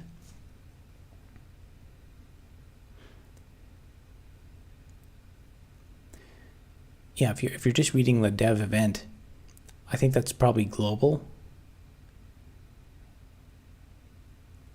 and it's probably not specific to your window. But if you just want the window events for the terminal, you have to do there's a certain ANSI escape code where you output that escape code, and then actually you'll see it'll actually I have a video on it if you want to look into it, but it'll start spitting out all these random characters, and you have to read them in. James Goodrich sends $10. Had a chance to watch the immigration video. Well done. And now I'm worried about how I'm perceived with my years of experience of software engineering, becoming pointless with AI.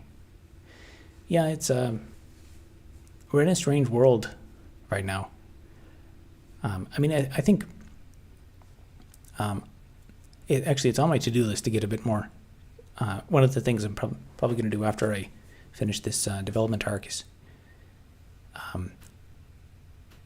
maybe do a couple of videos on AI, and like actually sit down and like give a try and probably I'll use my game repo as an experiment. Try to just do some tasks like write some unit tests, right? Add some stuff, do some complex changes. But my impression so far is I think it's there are a lot of interesting new things you can do with it. Like I think it would be great. AI would be great for test cases, but in some of the few cases I've asked it to do like the heavy lifting, like the difficult stuff that you actually hire software engineers for, it's not really good at it yet. I kind of think a lot of the hype about like replacing software engineers is more of a I think it's more of a business cycle thing. So companies, like when you think about it this way, imagine you're a CEO and the market's bad. You never ever want to say your company's laying people off because times are bad. Instead, what you want to say is we increased efficiency, because every time a company says we don't need these workers and they lay people off, the stock goes up by a huge amount. It's just like as soon as they announce layoffs, it's always a mathematical formulation. You can just like, any member of the public can calculate like, okay, they fired well, it'd be like 10 employees then, so that's minus $1 million on their expenses, and so you can calculate based on so many shares outstanding, the share price should go up this much. So some of that is just companies saying that they're more efficient than they are. But honestly, the impacts of AI that scare me are even more like the information sphere, geopolitical stuff. And most people focus on the misinformation. I actually think that the bigger problem that's going to cause is a loss of trust in like everything. Because I've been on Twitter looking at like the news of what's going on over there in the Middle East, and I have literally seen videos where I'm like, I don't know if this is AI, and then like one of the first things I'll do now is I'll go to I'll look for something below it, maybe someone commenting saying like this is obviously AI, or like you can tell this is AI. And I've seen a few cases where someone will say like this is obviously AI, but it's not AI, and that's to me that's more scary than someone seeing a piece of misinformation.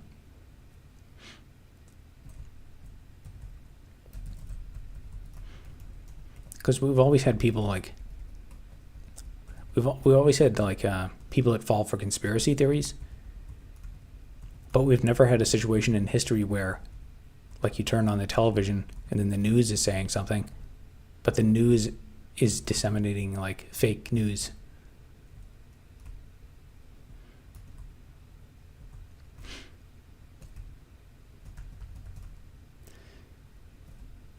Yeah, I don't know. Maybe after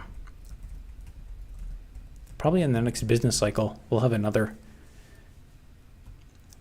wave of.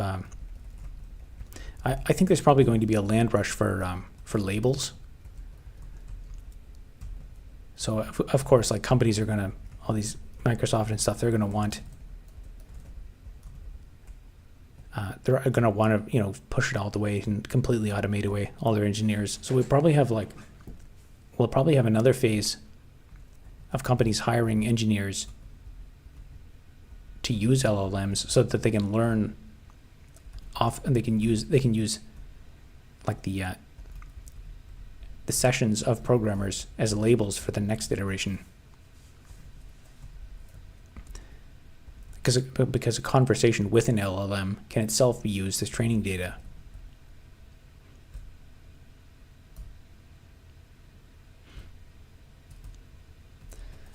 Okay, that was almost what I wanted.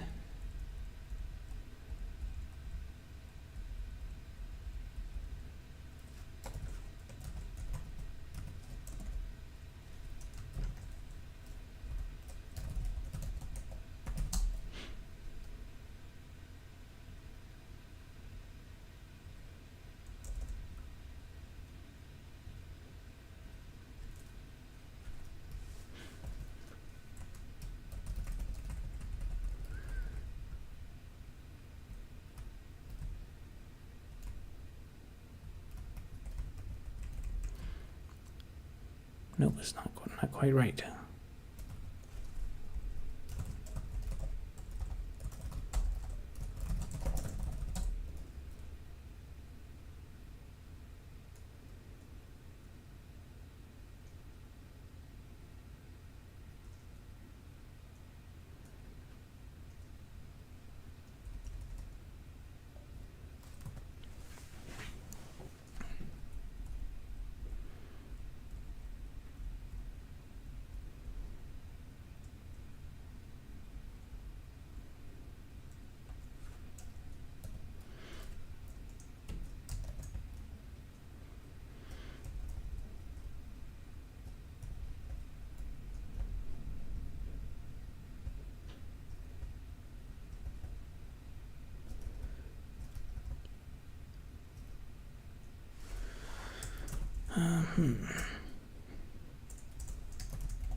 They're taking away the fun part with AI.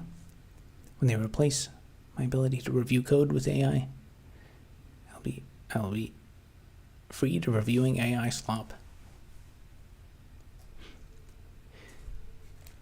That's interesting. I remember you said before you have to review pull requests with that are all like AI generated code. Do they use? Does your workplace use a lot of AI code? Like, what's your perspective of how corporate is using AI?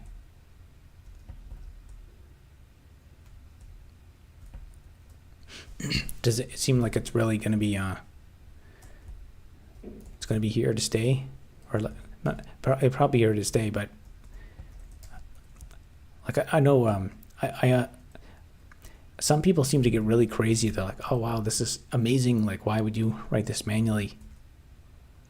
But I think a lot of these people are just like young programmers who they don't have any experience.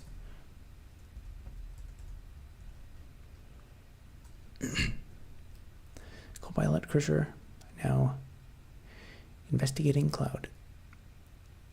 It's for sure here to stay. They're now insisting on its use.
Let's see if this magically fixes the issue.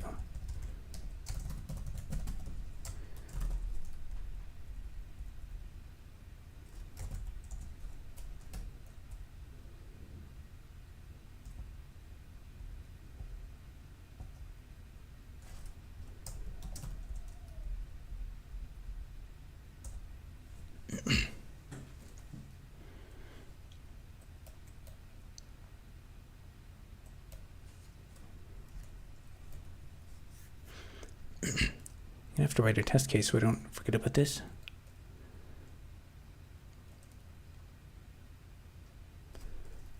Oh yeah.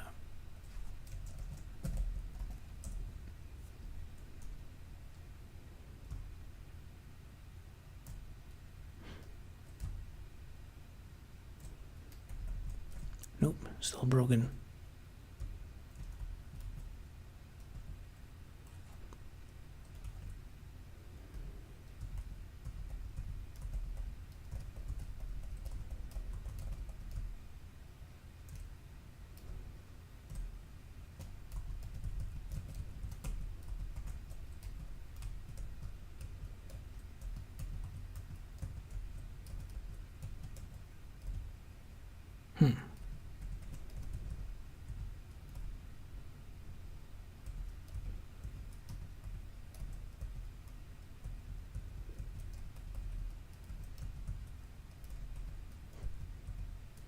That's not right.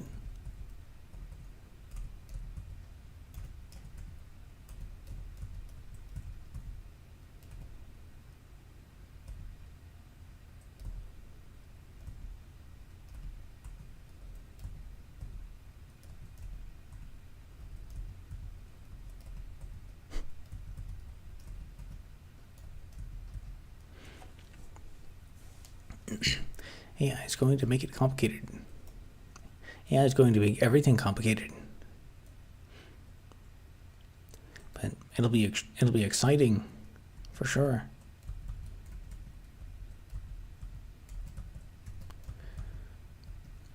Well, it's already 12:42. I did a little bit of testing. Identified another bug. So we'll have to work that into the code to fix that. But we raised a bit more funds for world domination. So this was another successful stream. And I'll leave it there for tonight. Talk to you later, guys.